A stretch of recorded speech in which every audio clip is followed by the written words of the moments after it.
Hi, my name's Kylie and this is my story. I grew up in a Christian home. I was surrounded by people who love Jesus, but by 16 I started getting really disillusioned with church. I started doubting God. I'd go to great festivals like Soul Survivor and Spring Harvest, but my passion would wane in a few weeks. So I started drinking heavily. I started getting into drugs at around the age 16. Got to 18, went off to university, carried on the party culture.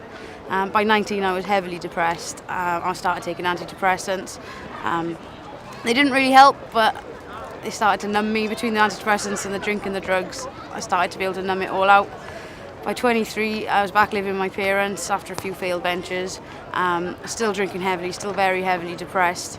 About age 23, 24, I came home really drunk one night, and I told my parents that I didn't want to be alive anymore, that I'd had enough, that I wanted to believe in God, I wanted to have faith, but I was just too scared of being let down by the church or by him or by something. I didn't think I could cope with that. My mum just grabbed me by the hand and told me, I want you to come to this new church we've been going to, we're having a great time there and I really think it's right for you.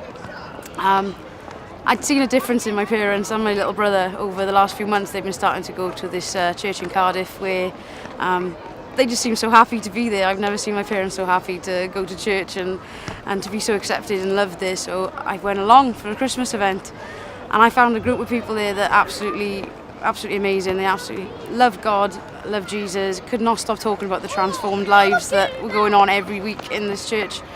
And so I started going regularly and I kept going for about 4 months. I'm quite stubborn, so I didn't make any commitment for a while. But after 4 months I could see the difference in the transformation going on and I wanted it too.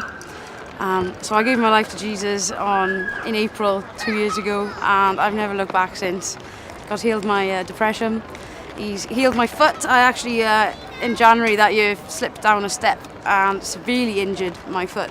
Spent 6 months on crutches, and in hindsight I think it was really good because it actually slowed me down. It just gave me that time to really focus on my heart and see where God wanted me at this time in my life. My depression's gone, my foot's been healed, I'm full of joy, I've known a peace like no other, I'm involved in my church and I'm absolutely loving life.